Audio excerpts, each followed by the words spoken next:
to think also in the global context. So for us, for instance, Silicon Valley, India, Berlin is an interesting triangle.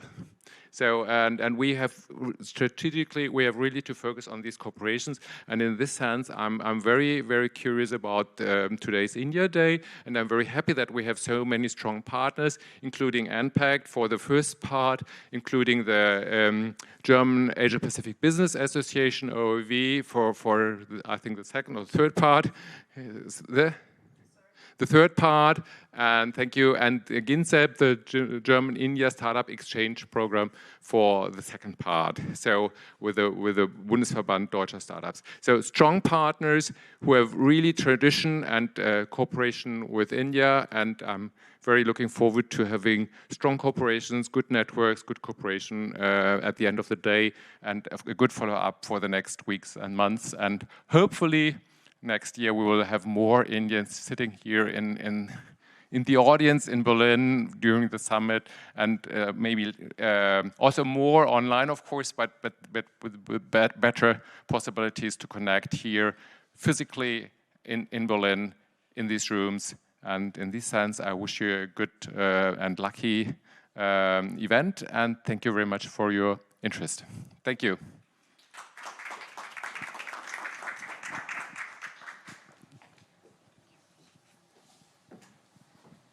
Thank you very much, Rainer, for setting the context of the day and, more importantly, talking about the importance of globalization. And I think the importance of born global companies that you have mentioned, even though they are in countries of India and China, that's very, very fresh perspective and a very dynamic overview for the next steps. So now I would like to welcome Mr. Saketa Musinipally to say a few words and hold the keynote. And we are very thankful that the Embassy of India is here. Of course, we interacted with Manish in the past, but now to have you as well to say a few words would be really great. Please come over. Thank you.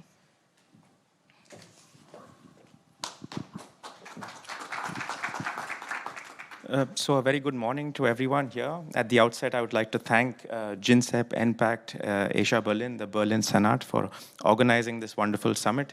It gives me a lot of pleasure to see the Asia Berlin Summit grow from strength to strength with every passing year. So I'm here to give you a brief snapshot of the Indian startup ecosystem, what we have achieved so far, what we still have left to do, and where we are right now. So, ladies and gentlemen, about 30 years ago was when India unlocked its true potential. We opened up our economy, and we were able to completely transform the country. The legal regime, the financial markets, everything was completely transformed. And so, as a millennial growing up in the 90s, I got a ringside view of this, transformation of our country. And sometimes growing up, I used to always think we weren't going fast enough. I would think that, there are so many problems, and I never realized that India is such a large and diverse democracy that there would always be varied aspirations, sometimes conflicting aspirations. But then looking back, if you look at the scope, the scale, and the speed with which we have been able to achieve this growth, I think it's quite remarkable. Just to put it in perspective, our GDP right now is about $2.9 trillion nominal.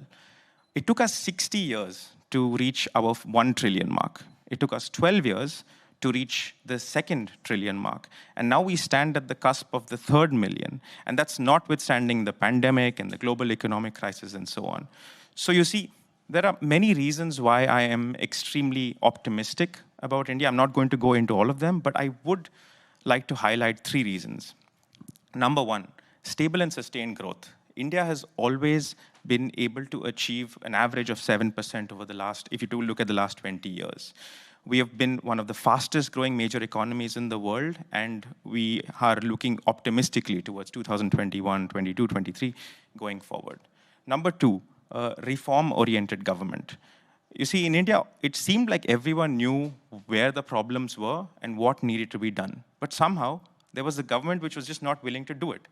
But that's changed right now. And I think that's something that all of us have to take note of. There is a will to reform, right from implementing the goods and services tax, where you have one nation, one market, one tax, to the recent retrospective taxation, with a stop to retrospective taxation. So we have created a stable and predictable regime for investors. So you see, these are just some of the many reasons. Now, going to the specifics of the Indian startup ecosystem, again, I would like to let some of the numbers tell the story. Today, as we stand, India has the third largest startup ecosystem in the world. We are now ahead of UK and Germany. Sorry, Germany. We are, and again, the scale and speed, as I mentioned earlier, is something else altogether. It took us 7 years to create 9 unicorns, but in the last 3.5 years, we have been able to create more than 50 plus unicorns. We are clocking basically 2 unicorns almost every month. So that's something that I think we would, we need to take note of. In fact, in the first 6 months of 2021 alone, Indian startups were able to get about $10 billion in funding. That was more than the entire year last year. Another trend which, this whole rapid rise of the Indian startup ecosystem is the result of the confluence of many factors on the supply side and the demand side.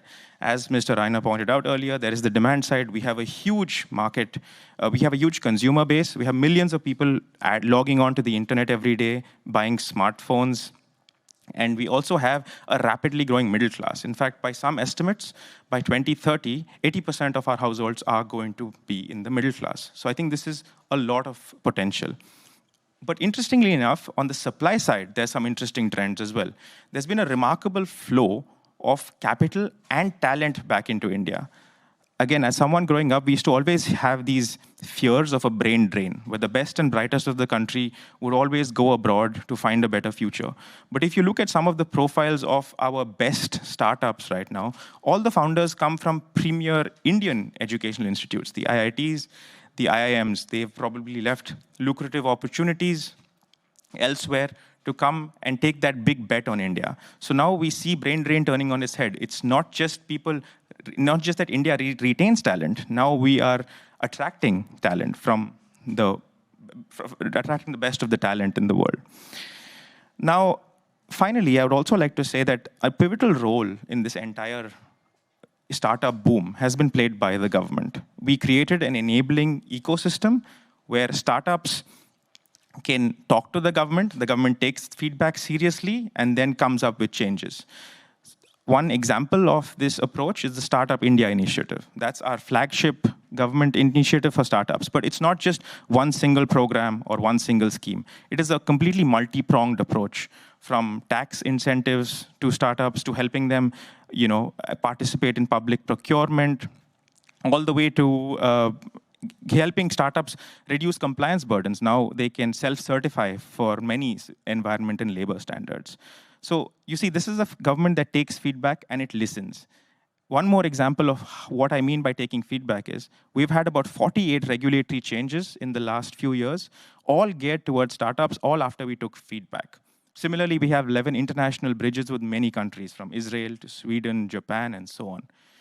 Most importantly, and this is again a philosophical point, this government trusts wealth creators.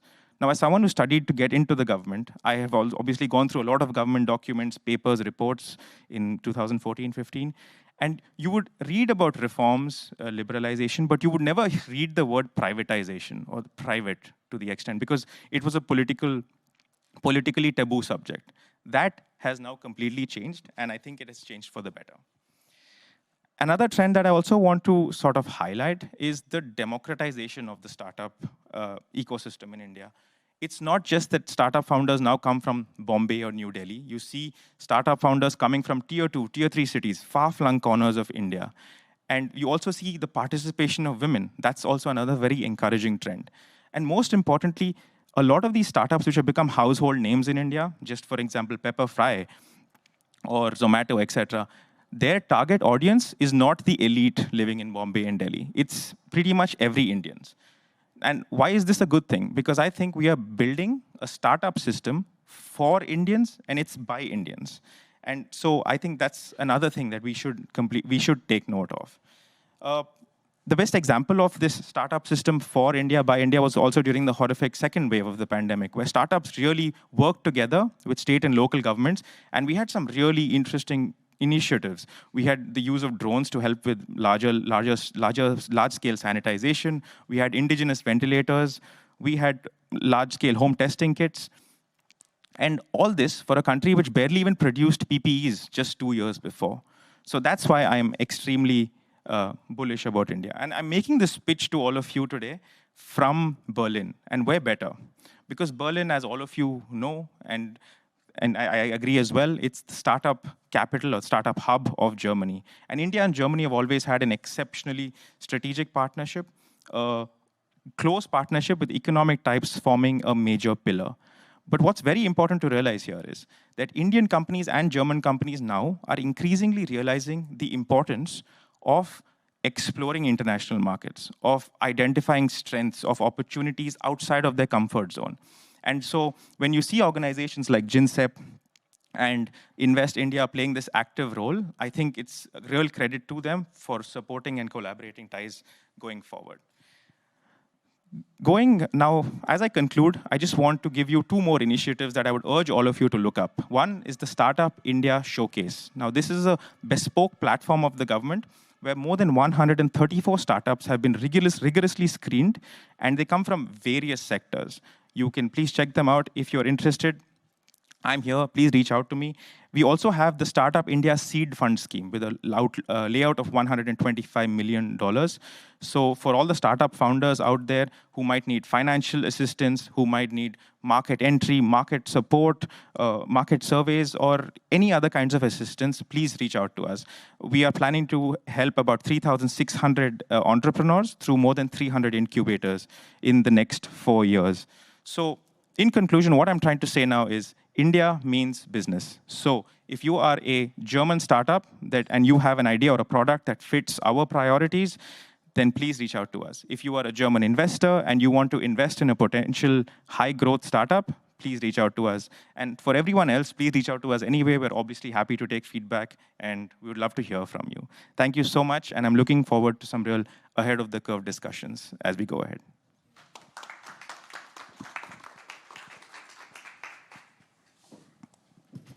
Thank you so much for all the inputs. I mean, it has been such an information-packed speech. I'm still trying to find out which are the highlights of it.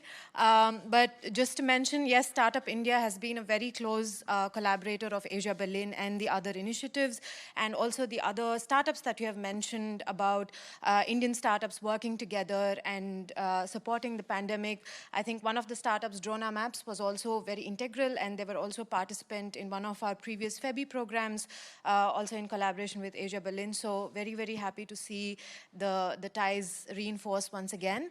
Now I would like to give the floor to Mrs. Meena Nagaraj.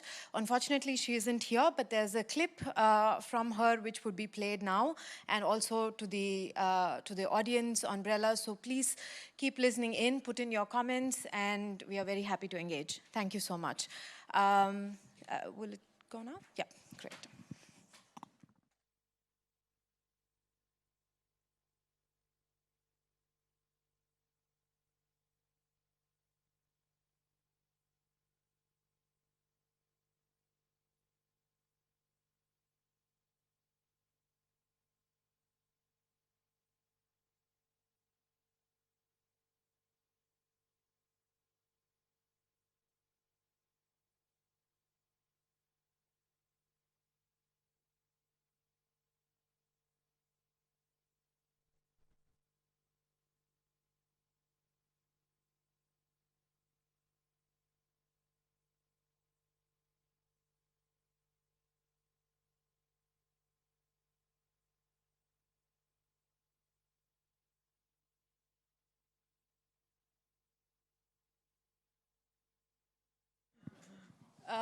So, since there is, maybe we have Mrs. Meena Nagaraj coming up, maybe I will share a couple of points about the MOU that we are going to be working on with the Karnataka government. So they've both the Senate of Berlin from Rainer and his team, and the team from the ITBT, Department of Electronics of Karnataka government, have been super forthcoming, and we are now strongly working towards an MOU for a soft landing program, and some of the key areas of interest of this soft landing program would be female entrepreneurship, specifically startups who have supported the people during the times of pandemic, and also sectors such as healthcare, AI, and Industry 4.0. So this is something which we're really looking forward to, and some of the events that we would be working with the Karnataka government is also the Bangalore Tech Summit, which we may be doing in the next couple of months. So really looking forward to all these updates, and yeah, thank you so much.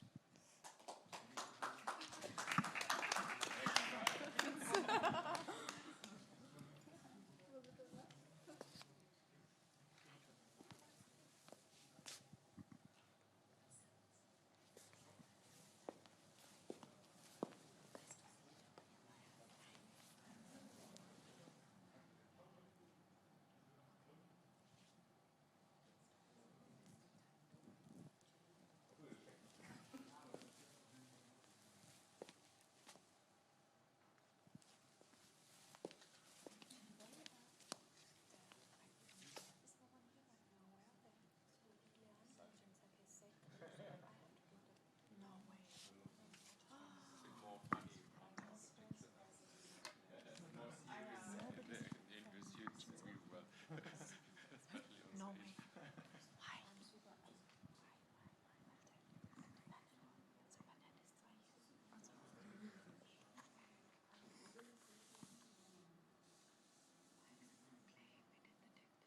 give another keynote.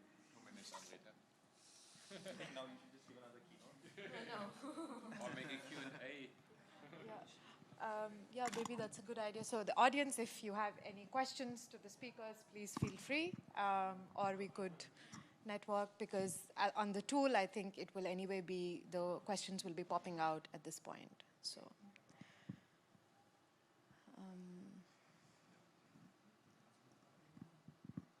Everyone is looking in a different direction. So,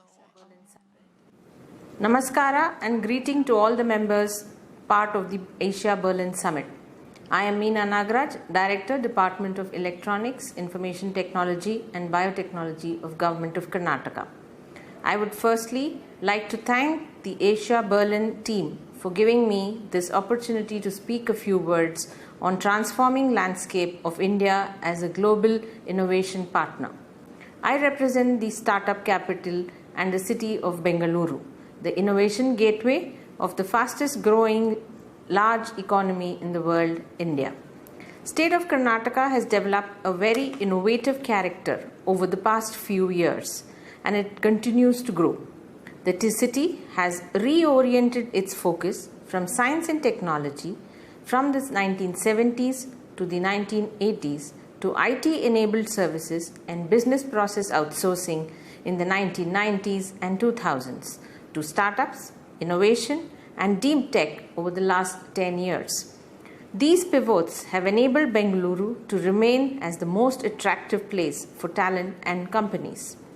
State of Karnataka has a GDP of US 250 billion, making it the fourth highest state in India for GDP. Karnataka is the IT capital of India with 40% national share in software exports and 1.2 plus million IT professionals. One of the goals of IT policy of the state is to enable Karnataka's IT industry to contribute 30% to India's goal of becoming a $1 trillion economy. In 2019 and in 2020, Karnataka topped the innovation ranking of states as per India Innovation Index released by the Niti Aayog. Our state bagged the top position for attracting investments and knowledge diffusion, while featuring one of the top 5 states for business environment, human capital, knowledge workers, and knowledge output. The report mentions that Karnataka's high performance is largely due to prevalence of numerous higher education institutions, research labs, and cluster of business that help drive innovation forward. Bengaluru and startups go hand in hand. The city has been dubbed as the #1 and the fastest growing city in the world for the next 15 years. Investment in Bengaluru grew 5.4 times from 1.3 billion in 2016 to 7.2 billion in 2020. We host the largest number of startups in India, and we also boast of having a large number of unicorns, which is 21 in the country. As Government of Karnataka, we've been working back with startups with the following 4 pillars in mind. Funding. We mainly look forward to bridging the funding needs of a startup. Nurture, invest, and mentor startups to make measurable returns. We also look forward to inculcating the culture of risk and failure to catapult innovation. Seed funding, venture and angel funding. Venture funds are set up by Government of Karnataka. There are schemes like Idea to POC, such as Elevate, Grant Challenges, etc. On the incubation vertical, we facilitate all members of startup ecosystem to collaborate and connect, build capacity through infrastructure and acceleration program. In our annual budget of 2018-19, we also announced various measures for strengthening incubators and accelerators. On the third vertical, called New Technologies and Domains, we focus on upcoming technology via GOK facilitation. 8 centers of excellence in emerging tech has been established by the government. Flagship events like the Bengaluru Tech Summit for cross-domain linkages, and regulatory sandboxes has been set up to ensure new innovation are thriving. On the fourth vertical, we have something called the Global Innovation Alliance. We connect Karnataka startup ecosystem to international hubs. Soft landing, market access, B2B matching, exposure visits are some of the initiatives under the Global Innovation Alliance. Germany and Berlin in particular has been a close Global Innovation Alliance partner for Government of Karnataka, and we share many common goals. Like most successful experiments, both Berlin and Bengaluru owe their success in large part to serendipity and organic development of the startup ecosystem. Bengaluru was known as the scientific capital of India long before it became a BPO hub of the world. And so, the city's growth into the world's second fastest growing startup ecosystem was as organic as that of Berlin. We look forward to the coming days to further strengthen our relationship in the areas of startups and innovation. In many ways, Bengaluru is a startup in itself. Like a startup, the city has reoriented its focus from science and technology from the 70s and 80s to IT-enabled services and BPO in the 90s to 2000s, and then to the startups and deep tech over the last 10 years. These pivots have enabled Bengaluru to remain as the most attractive place for talent and companies. We are struggling with few issues. Our traffic congestion remains to be a problem, like a startup. We are trying to fix it before we move on with the next stage. We will surely be able to smoothen these edges. With well-designed programs for upskilling, leadership grooming, and mentorship to the innovators in the ecosystem, our government is committed to drive innovation and value for our ecosystem. We look forward to the support and association with all our partners to enable this journey for global innovation growth. With this, I would like to conclude my remarks. I would lastly like to extend an invitation to you all to the 24th edition of the flagship technology summit of our state, the Bengaluru Tech Summit. This year, the event is being conducted virtually from 17th to 19th November 2021 with the theme of Driving the Next. I look forward to meeting you all at the summit this year. Thank you and namaskar.